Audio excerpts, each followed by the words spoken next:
এ বাবা, তোমার মাথায় ওটা কি লেগে আছে? দাঁড়াও, আমি এখনই সরিয়ে দিচ্ছি। তুমিও না নিজের একটুও খেয়াল রাখতে পারো না, ছোট বাচ্চা ছেলে একেবারে। এই বলে সোনালী তার স্বামী রিতেশের চুলে হাত দিয়ে চুলটা ঠিকঠাক করে দেয়, কিন্তু সোনালীর হাতে তখন এঁটো লেগে থাকে, কারণ কিছুক্ষণ আগেই সোনালী বাড়ির সবাইকে খাবার পরিবেশন করে। তাই রিতেশের মাথায় সোনালীর হাতে লেগে থাকা ভাত তরকারি ডাল লেগে যায়, যা দেখে রিতেশ ভীষণই রেগে যায়, কারণ সে সবেমাত্র স্কুলে যাওয়ার জন্য তৈরি হয়। তুমি কি মূর্খ? দেখতে পাচ্ছ না আমি সুন্দর করে চুলটা স্টাইল করে হাসড়াচ্ছি? আজকে আমার স্কুলের প্যারা টিচার হিসেবে প্রথম দিন, আর তুমি আমার পুরো হেয়ার স্টাইলটাই নষ্ট করে দিলে। তোমার জন্য আবার আমাকে মাথা ধুতে হবে। গর্ধব কোথাকার! কিভাবে যে তুমি আমার গলায় ঝুলে পড়লে কে জানে। এভাবে রিতেশ সোনালীকে অনেক উল্টোপাল্টা কথা শুনিয়ে দেয়, কিন্তু সোনালী কিছুই বুঝে উঠতে পারে না, কারণ সোনালী একটু বোকা এবং সরল প্রকৃতির ছিল। সে অত ঘোর প্যাচ কিছুই বুঝতে পারতো না। ও মূর্খ বলেই তো তোর গলায় ঝুলে পড়েছে। কোনো বুদ্ধিমান মেয়ে হলে অন্য ভালো চাকরিওয়ালা ছেলেকে বিয়ে করত। বারবার তোর বউকে মূর্খ মূর্খ বলিস না তো, তোর বউ তো একটা মানুষ নাকি? থাক মা, তুমি আর ওর হয়ে কথা বলো না। আমি তো বিয়েই করতে চাইছিলাম না, তুমি জোর করে এই মেয়েটার সঙ্গে আমার বিয়ে দিয়ে দিলে, আর এখন একে নিয়ে আমাকে ভুগতে হচ্ছে। ডিসগাস্টিং। এই বলে রিতেশ বাড়ি থেকে বেরিয়ে যায়, যা দেখে সোনালীর খুব খারাপ লাগে। রিতেশ কাছাকাছি একটা স্কুলে প্যারা টিচারের চাকরি পেয়েছিল, তাই সে স্কুলে গিয়ে ক্লাস নেওয়া শুরু করে। কিন্তু কিছুদিনের মধ্যেই ক্লাসের একটি মেয়ে লিজা রিতেশকে খুব পছন্দ করে ফেলে। ও মাই গড, স্যারটা কি হ্যান্ডসাম, কি সুন্দর ইংলিশ বলে, আর কি দারুণ দেখতে। ইস, স্যারটা যদি আমার বয়ফ্রেন্ড হতো তাহলে আমি কি যে খুশি হতাম। আমার এরকমই একটা বয়ফ্রেন্ড চাই। লিজা মনে মনে এমন ভাবার পর বলে, স্যার বলুন তো, আপনার আর চাঁদের মধ্যে মিল কোথায়? আমি তো জানি না, তুমি বলো কোথায়। চাঁদ যেরকম রাত্রির অন্ধকারে সুন্দর জ্যোৎস্না আলোয় পৃথিবী ভরিয়ে দেয়, আপনিও সেরকম আমাদের স্কুলে এসে আমাদের সুন্দর আলোয় ভরিয়ে দিয়েছেন। লিজার মুখে এমন কথা শুনে রিতেশ খুব লজ্জা পেয়ে যায়। লিজা যেহেতু দেখতে খুব সুন্দর ছিল, তাই ধীরে ধীরে রিতেশ ও লিজার প্রতি দুর্বল হয়ে পড়ে। দেখতে দেখতে এভাবেই কিছুদিন কেটে যায়। একদিন রিতেশ তার স্ত্রী সোনালীর উপর রাগ করে বাড়ি থেকে টিফিন কৌটো না নিয়ে স্কুলে চলে যায়, যার ফলে সোনালী টিফিন কৌটো দিতে রিতেশের স্কুলে গিয়ে উপস্থিত হয়। তুমি আজকে আমার উপর রাগ করে বাড়ি থেকে চলে এলে, খাবারটাও তো ঠিক মতো নিয়ে আসলে না, তাই আমি তোমার জন্য টিফিন প্যাক করে নিয়ে এসেছি। তুমি তো পান্তা ভাত পেঁয়াজ দিয়ে খেতে খুব ভালোবাসো, তাই ভাবলাম তোমার জন্য টিফিন আনি। বইটা রাখো, ওসব পড়াশোনা পরে হবে, আগে তুমি খেয়ে নাও তো। সোনালীর মুখে এমন কথা শুনে রিতেশের স্টুডেন্টরা ভীষণই হাসাহাসি করতে থাকে, যার ফলে রিতেশ খুবই অপমানিত বোধ করে। সোনালী, তুমি প্লিজ এখান থেকে যাও। এটা আমার কাজের জায়গা, এটা একটা স্কুল। এখানে তুমি যখন তখন চলে আসতে পারো না। আমি এখন স্টুডেন্টদের ক্লাস নিচ্ছি, তুমি বাড়িতে যাও, আর স্কুলে আসবে না প্লিজ। এখনো তোমার রাগ কমেনি দেখছি। আমি জানি না আমি আজকে কি ভুল করেছি, তুমি আমাকে ক্ষমা করে দাও। তুমি যতক্ষণ না আমাকে ক্ষমা করছো আমি কিন্তু বাড়িতে যাব না। আমি এই ক্লাসরুমের বাইরে কান ধরে দাঁড়িয়ে থাকবো। এই বলে সোনালী সত্যি সত্যি ক্লাসের বাইরে কান ধরে দাঁড়িয়ে থাকে, যা দেখে সবাই খুবই অবাক হয়ে যায়। সোনালীর এরকম কাণ্ড কারখানা দেখে সবাই মনে করে তার মাথায় নিশ্চয়ই কোনো গন্ডগোল আছে। উফ, তুমি করছোটা কি? আমি তোমাকে অনেক আগে ক্ষমা করে দিয়েছি, তুমি প্লিজ বাড়িতে যাও। আমি তোমার উপর রাগ করিনি, আমি তোমাকে বাড়ি থেকে সব বলছি। সোনালী, এক্ষুনি এখান থেকে ওঠো, স্কুলে সবাই দেখছে তো।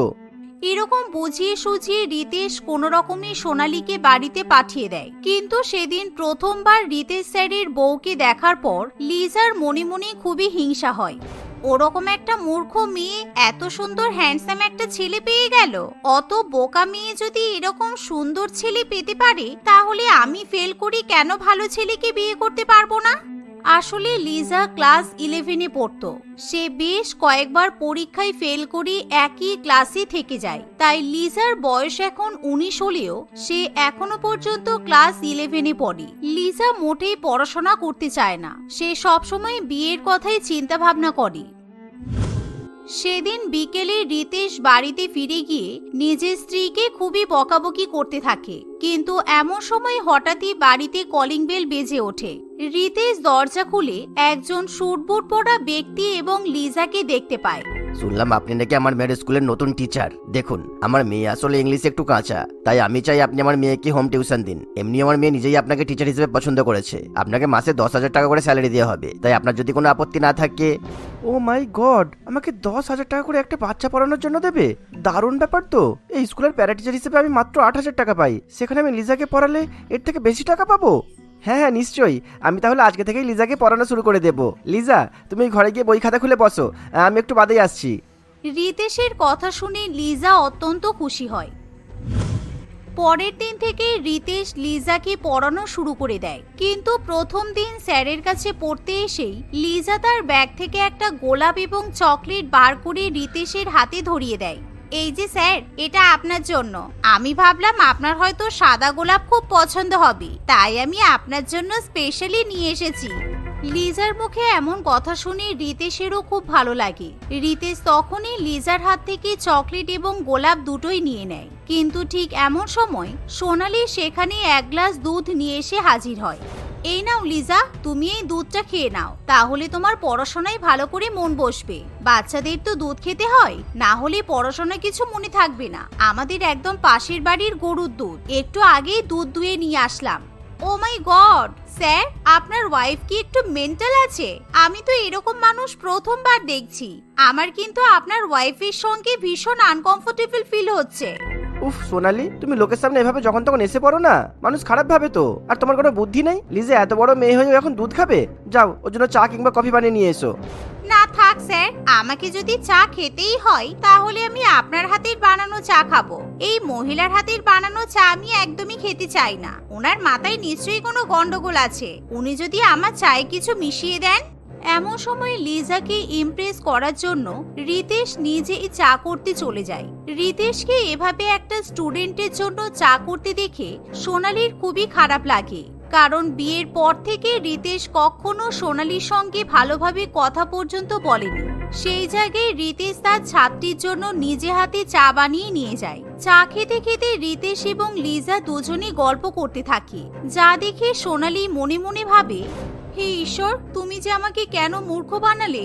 আমি যেখানেই যাই সেখানেই আমার মূর্খামির জন্য কথা শুনতে হয়। আমি তো সবার ভালো ভেবেই সবকিছু করি, কিন্তু তারপরও যে কেন লোকে আমাকে পছন্দ করে না। এভাবেই সময় কাটতে থাকে। লিজা এখন প্রত্যেকদিন সকালবেলা বিকেলবেলা রিতেশের কাছে পড়তে আসে। তাছাড়া রিতেশও প্রত্যেকদিন লিজার জন্য পথ চেয়ে বসে থাকে। মাঝে মধ্যে আবার রিতেশ এবং লিজা দুজনে বিকেলবেলা ঘুরতে বেরোয়।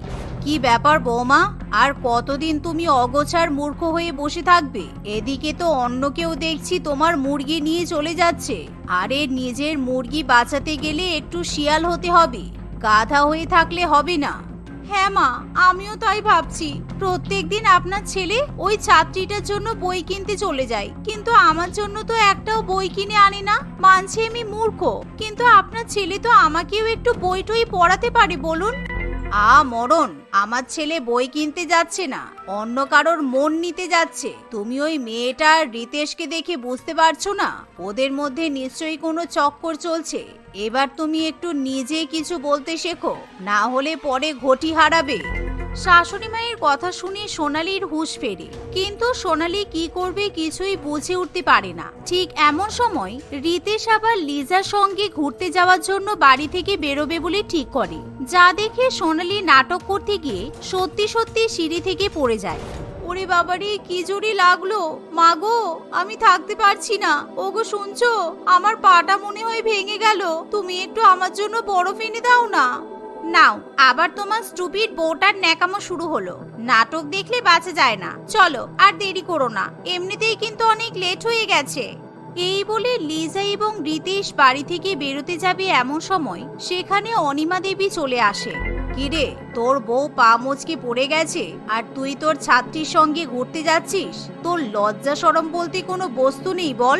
আজকে তোর কোথাও যাওয়া হবে না, চুপচাপ বাড়িতে বসে বউয়ের দেখাশোনা কর। নাও, এবার বোঝো ঠেলা। আমি আমাদের জন্য একটা ভিআইপি রেস্টুরেন্টে নতুন টেবিল বুক করে রেখেছি। টাকা অ্যাডভান্সও দেওয়া হয়ে গেছে। প্রথমে ভেবেছিলাম আমরা সিনেমা দেখতে যাব। সিনেমা তো দেখতে যাওয়াই হলো না, 1 ঘন্টা লেট হয়ে গেল। তার উপর তোমার ফ্যামিলির এই নাটক আমার একটুও ভালো লাগছে না। লিজা, তুমি ওদের কথা বাদ দাও, তুমি রাগ করো না তো। মুভি মিস হয়ে গেছে তো কি হয়েছে, চলো আমরা বাড়িতেই সিনেমা দেখবো, আর আমি তোমাকে আজকে নিজের হাতে রান্না বান্না করে খাওয়াবো। রিতেশ রান্না করবে শুনে লিজা অত্যন্ত খুশি হয়। সেদিন রিতেশ সত্যি সত্যি লিজার জন্য চাইনিজ প্ল্যাটার রান্নাবান্না করে, কিন্তু সে সোনালির দিকে ফিরেও তাকায় না, যা দেখে সোনালির খুব খারাপ লাগে। আমি মূর্খ বলে এই সংসারে আমার কোনো দাম নেই। আমার স্বামী যদি অন্য কারোর সাথে ভালো থাকে তাই থাকুক, আমি এখান থেকে চলে যাব। এই বলে সোনালি কাঁদতে কাঁদতে ব্যাগপত্র গুছিয়ে বাড়ি থেকে বেরিয়ে যায়। কিন্তু রাস্তা দিয়ে হেঁটে যাওয়ার সময় সোনালি ভুল করে একটা বড়লোকের গাড়ির সামনে চলে যায়। আর একটু হলে গাড়িটা সোনালিকে ধাক্কা মেরে দিতে পারত। আরে আপনি এভাবে কান্নাকাটি করছেন কেন? আপনাকে কোথায় যেন দেখেছি বলে মনে হচ্ছে। আসলে আমার স্বামী ছাত্রীর প্রেমে পড়েছে, ওর আর আমাকে ভালো লাগছে না, তাই আমি ঠিক করেছি। এমন সময় সোনালীকে দেখে জগদীশবাবু খুব ভালো মতো তাকে চিনতে পারে। জগদীশবাবু তখনই সোনালীকে তার শ্বশুর বাড়িতে ফিরিয়ে নিয়ে যায়। আর সেখানে গিয়ে সে লিজা এবং রিতেশকে পড়াশোনা ছেড়ে সিনেমা দেখতে দেখে, যা দেখে জগদীশবাবুর আর কিছুই বোঝার বাকি থাকে না। আজকে তো তোর এক্সাম ছিল, কিন্তু তুই এক্সাম দিতে না এসে এখানে এসে বসে আছিস কেন? নিজের ফোনটাও অফ করে রেখেছিস। তুই এই বছরে ফেল করবি, তোর পেছনে আর আমি একটা টাকা পয়সাও নষ্ট করব না। কালকেই তোর বিয়ে দিয়ে দেবো, আর ওই ছেলেটাকে আমি জেলেও দেবো। না না বাবা, এরকম করো না। জগদীশবাবুর কথা শুনে রিতেশ ভীষণই ভয় পেয়ে যায়, কারণ রিতেশ কিছুতেই জেলে যেতে চায় না। স্যার বিশ্বাস করুন, আমি কিচ্ছু করিনি। লিজাই তো আমাকে উস্কেছিল, আমার এতে কিছুই করার নেই। আমাকে যদি আপনি জেলে পাঠানোর চেষ্টা করেন, আমি প্রিন্সিপালের কাছে আপনার মেয়ের নামে কমপ্লেন করব। আপনার মেয়ে আমাকে প্রথম প্রপোজাল দিয়েছিল। শুধু লিজা নয়, তুইও ওর সঙ্গে সমানভাবে দোষী। কেউ প্রপোজাল দিলেই সেটা অ্যাকসেপ্ট করে নিতে হবে? তোর বউকে দেখ তো কত ভালো, তোকে আর লিজাকে একসঙ্গে দেখে নিজেই সংসার ছেড়ে চলে গিয়েছিল। রিতেশ নিজের ভুল বুঝতে পারে, আর সে কখনো এরকম কাজ করবে না বলে কথা দেয়। অন্যদিকে জগদীশবাবু লিজাকে সেখান থেকে নিয়ে চলে যায়। আর যেহেতু লিজা এবছরও ক্লাস 11-এ ফেল করে, তাই জগদীশবাবু খুব তাড়াতাড়ি ভালো ছেলে দেখে লিজার বিয়ে দিয়ে দেয়।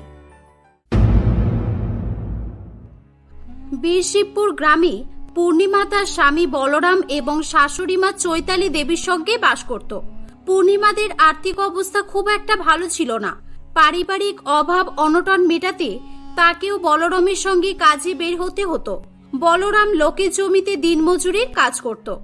আর যেই থেকে পূর্ণিমা তার সঙ্গে কাজে যোগ দিয়েছিল, তাদের সংসার মোটামুটি হলেও সচ্ছল হয়ে গিয়েছিল। একদিন, কি হলো, তুমি একা একা কাজে বেরিয়ে যাচ্ছ যে? আমি তোমার সঙ্গে কাজে যাই, তুমি কি প্রতিদিন ভুলে যাও যে সকালবেলা উঠে একা একাই বেরিয়ে পড়ো? না পূর্ণিমা, আসলে আমি তোমাকে কাজে নিয়ে যেতে চাই না। আমি যে টাকা রোজগার করি তা দিয়ে মোটামুটি হলেও আমাদের সংসার চলে যাবে, আর তাই এখন থেকে তোমাকে কাজে না গেলেও চলবে, বুঝেছো? না, আমি কাজে না গেলে কখনোই চলবে না। কারণটা তো তুমি ভালোভাবেই জানো। সবকিছু জেনে শুনে তুমি না জানার ভান করছো কেন? হ্যাঁ পূর্ণিমা, সেটা নিয়েই আমার চিন্তা হয়। আমরা যদি একারা থাকতাম তাহলে দেখতে আমি তোমাকে কাজ করতেই দিতাম না, আর যেখানে মেয়েরা বাড়ির কাজ করলেই তো হয়ে যায়। চুপ করো, আর তুমি একটু আস্তে কথা বলো, না হলে মা শুনতে পেলে আবার আমাকে বকবে। আর তুমি তো জানো যে বাড়িতে ঝগড়া হোক, সেটা আমি চাই না। এখন চলো তো এখান থেকে। পূর্ণিমা ঠিকই বলছিল। তার শাশুড়ি মা অর্থাৎ চৈতালি দেবী একটু আলাদা প্রকৃতির ছিল। সে বাড়িতে নিজেকে ছাড়া কাউকে বসে থাকতে দেখতে পারত না। আর হয়তো চৈতালির চাপের কারণেই পূর্ণিমা কাজে যেতে বাধ্য হয়েছিল। তারা দুজনে কাজে চলে যায়। পূর্ণিমা খুবই পরিশ্রমী ছিল। সে মেয়ে হলেও সারাদিন ছেলেদের মতোই কাজ করত। এমন সময় হঠাৎ করে পূর্ণিমার মাথা ঘুরে যায়। সে অজ্ঞান হয়ে মাটিতে পড়ে যায়। তখন বলরাম আর দেরি না করে তাকে ডাক্তারের কাছে নিয়ে যায়। চিন্তা করার কিছু নেই, আপনার স্ত্রীর এক্ষুনি জ্ঞান ফিরে আসবে। আর হ্যাঁ, কংগ্রেচুলেশন, আপনার স্ত্রী মা হতে চলেছে। কি বললেন আপনি? আপনি সত্যি বলছেন ডাক্তার ম্যাডাম? তার মানে আমি বাবা হতে চলেছি? হ্যাঁ, আমি সেটাই তো বললাম। আপনার স্ত্রী মা হলে আপনি তো বাবাই হবেন। তবে অত খুশি হওয়ার কোনো দরকার নেই। এখন থেকে ভালোভাবে পূর্ণিমার খেয়াল রাখবেন। আর হ্যাঁ, ওকে কোনো কাজকর্ম করতে দেওয়া একেবারেই চলবে না, এটা লক্ষ্য রাখবেন। ডাক্তারের কথা শুনে বলরাম খুব খুশি হয়।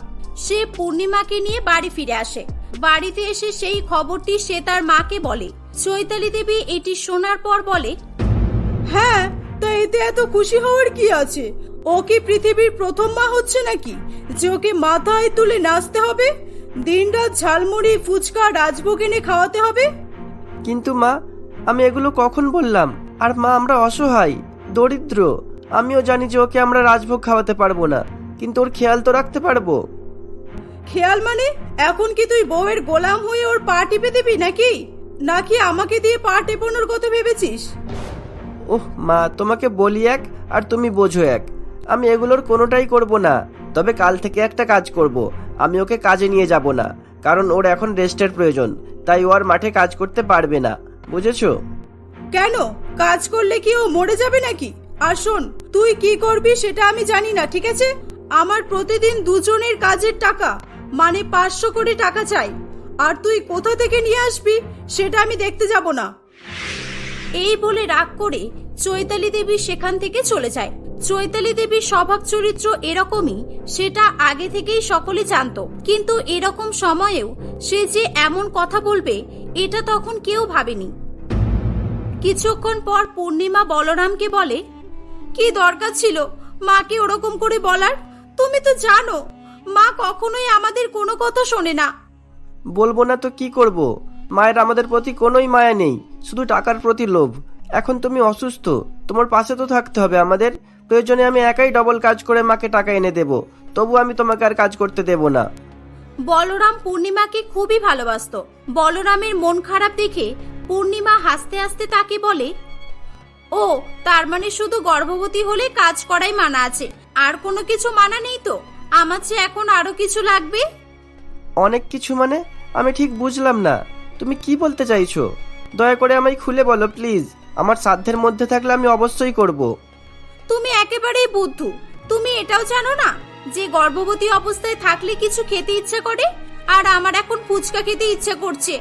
ভাগ্যিস মা ফুচকার কথা বললো, না হলে আমি কি খাবো ঠিক করতেই পারতাম না। ঠিক আছে পূর্ণিমা, তাহলে আজকে কাজ থেকে ফেরার সময় তোমার জন্য ফুচকা নিয়ে আসবো। আর তাছাড়া এখন টক ঝাল খেতে ইচ্ছা করে, আমি সেটা আগে থেকেই জানতাম। এই বলে বলরাম কাজে বেরিয়ে পড়ে। সে তার কথা অনুযায়ী ডবল কাজ করে টাকা বাড়িতে নিয়ে আসে, কিন্তু আসার সময় তার ফুচকা নেওয়ার কথা মনে থাকে না। কি হলো, তোমার যে ফুচকা নিয়ে আসার কথা ছিল আর তুমি ভুলে গেছো, তাই তো? আমি জানতাম এরকমই হবে। ইস যা, আমি সত্যি সত্যিই ভুলে গেছি। তুমি দেখবে আজ আসার সময় আমি নিশ্চয়ই ফুচকা নিয়ে বাড়িতে আসবো। আসলে আমি প্রথমবার বাবা হয়েছি তো, তাই মনে ছিল না। ও তাহলে ফুচকা নিয়ে আসতে গেলেও 10 বার বাবা হতে হয়? এটা তো আমার জানা ছিল না। থাক বাবা, তোমাকে ফুচকা নিয়ে আসতে হবে না, কারণ আমি 10টা বাচ্চা নিতে পারবো না। উফ, তুমিও না সব সময় এরকম করো। আমি বললাম তো আমি ফুচকা নিয়ে আসবো, তোমার এখনো বিশ্বাস হচ্ছে না? তারা কথা বলছিল, ঠিক তখন চৈতালি দেবী জানালার কাছ থেকে তাদের কথা শুনছিল। ও তাহলে এই ব্যাপার চলছে, বউকে ফুচকা কিনে দেওয়ার পরিকল্পনা চলছে। দাঁড়া, আমিও দেখছি তুই কোথা থেকে ফুচকা কিভাবে কিনে দিস। এই যে বলরাম, শুনছিস? একটু এদিকে আয় তো, আমার তোর সঙ্গে কিছু কথা আছে।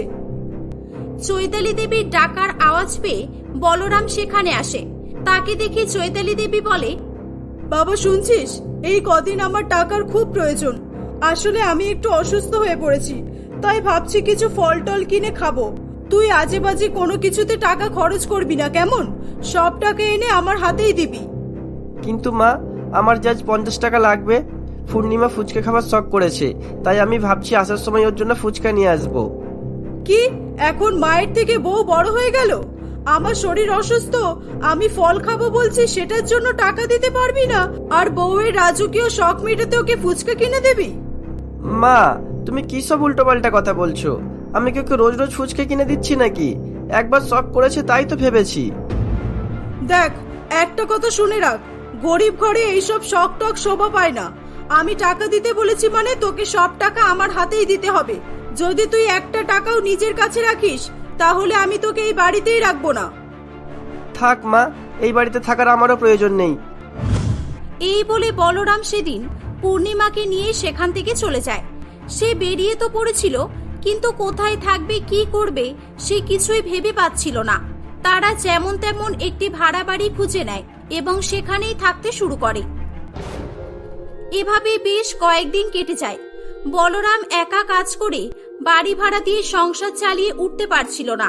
তাই একদিন পূর্ণিমা বলে, বলছি কি, আমি তো এখন একটু সুস্থ আছি, তা তোমার সঙ্গে কাজে বের হব, তাহলে তোমার এত কষ্ট হবে না। আমরা দুজনে কাজ করলে তাড়াতাড়ি বাড়িতেও আসতে পারবো। তোমাকে আর কিভাবে না বলবো, আমার সেই যোগ্যতা নেই যে আমি তোমাকে 10 টাকার ফুচকা কিনে দেব। খাওয়া দাওয়া টাকা ও বাড়ি ভাড়া বাদে একটা টাকাও হাতে বেঁচে থাকে না। আমি কি সেটা নিয়ে তোমাকে কখনো কিছু বলেছি? আর ওসব বাদ দাও, চলো আমরা আজ থেকে দুজনে মিলে কাজ করব। আর দেখবে, আর আজকে ফেরার পথে আমার পছন্দের দই ফুচকা আর চকলেট ফুচকা কিনে বাড়িতে আসবো। হ্যাঁ পূর্ণিমা, আমারও তোমাকে প্রতিদিন ফুচকা কিনে খাওয়ানোর ইচ্ছে হয়, কিন্তু টাকার অভাবে নিয়ে আসতে পারি না। এভাবেই কথাবার্তা বলে সেদিনের পর থেকে তারা দুজনে মিলে আবারও কাজে যাওয়া শুরু করে। তারপর থেকে পূর্ণিমা যখনই ফুচকা খাওয়ার ইচ্ছা হতো তারা ফুচকা কিনে খেত। বলরাম তাকে ফুচকা কিনে দিত। এভাবেই বেশ কিছুদিন চলতে থাকে। ধীরে ধীরে তাদের অবস্থার পরিবর্তন ঘটে। বলরাম এখন একটি ভালো কোম্পানিতে কাজ পেয়ে গিয়েছিল। এদিকে পূর্ণিমা একটি সুন্দর ফুটফুটে সন্তানেরও জন্ম দিয়েছিল। তারা তার নাম রেখেছিল পুষ্পিতা। সময়ের সঙ্গে সঙ্গে পুষ্পিতাও বড় হতে থাকে এবং পুষ্পিতাকে নিয়ে তাদের বেশ ভালোই দিন কাটছিল। একদিন, মা, আমায় খেতে দিবি মা? অনেকদিন হয়ে গেল আমি কিছুই খাইনি, আমার খুব খিদে পেয়েছে। না ঠাকুমা, আমি কিছু খেতে দিতে পারবো না, কারণ আমার কাছে খাবার নেই। তবে দাঁড়াও, আমি আমার মাকে ডাকি, মা তোমাকে নিশ্চয়ই কিছু খেতে দেবে। হ্যাঁ রে মা, ডেকে নিয়ে আয়। তুই খুব ভালো মেয়ে, তোকে দেখে মনে হচ্ছে তোর বাবা মাও খুব ভালো। না হলে এই ছোট্ট বয়সে তুই এত আদর্শ কোথা থেকে শিখলি? হ্যাঁ ঠাকুমা, আমার বাবা অনেক ভালো আর আমার মাও ভালো, কিন্তু জানো ঠাকুমা, আমার না সত্যিকারের ঠাকুমা অনেক খারাপ ছিল। অনেকদিন আগে আমার বাবা মাকে বাড়ি থেকে তাড়িয়ে দিয়েছিল। পুষ্পিতা বয়স্ক ভিক্ষুকটির সঙ্গে যখন কথা বলছিল তখন রান্নাঘর থেকে পূর্ণিমা সবকিছুই শুনতে পাচ্ছিল। পূর্ণিমা সেখানে আসে। সে কিছু বলতে যাবে কি তখনই বয়স্ক মহিলাটিকে দেখে সে অবাক হয়ে যায়। মা, আপনি কেমন আছেন মা? আর আপনার এরকম অবস্থা কিভাবে হলো? আপনি ভিক্ষা করছেন কেন? আর বলিস না রে মা, এই সব কিছুই আমার কর্মফল। আমি তোদের সঙ্গে অনেক অন্যায় করেছি, আর এখন আমাকে তার পরিণতি ভোগ করতে হচ্ছে। এই বলে চৈতালি দেবী তার দুর্দশার কথা বলতে থাকে। আসলে চৈতালি দেবী খুবই লোভী ছিল। সে ভেবেছিল তাদেরকে সে তাড়িয়ে দিয়ে বাড়ির সবকিছুই বিক্রি করে পরবর্তী দিনগুলো সে বসে বসে খেয়ে কাটাবে। কিন্তু যাকে সে জমি বিক্রি করেছিল সে চৈতালি দেবীকে ঠকিয়ে দেয় এবং টাকা দিতে অস্বীকার করে। চৈতালি দেবীর অবস্থা একেবারে খারাপ হয়ে গিয়েছিল। তার কাছে কোনো টাকা না থাকায় সে পেট চালাতে ভিক্ষা করতে বাধ্য হয়েছিল। আপনাকে কোনো চিন্তা করতে হবে না মা, আপনি আজ থেকে আমাদের এখানেই থাকবেন। আর আপনার ছেলে এখন অনেক ভালো কাজ করে, তাই আমাদের এখন কোনো অসুবিধা নেই। এগুলো শোনার পর চৈতালি দেবী তার ভুল বুঝতে পারে। সে মনে মনে আফসোস করে। বলরাম এসে তার মাকে দেখতে পেয়ে সেও খুব খুশি হয়। তারপর থেকে তারা সকলে মিলে হাসি খুশি বসবাস করতে থাকে।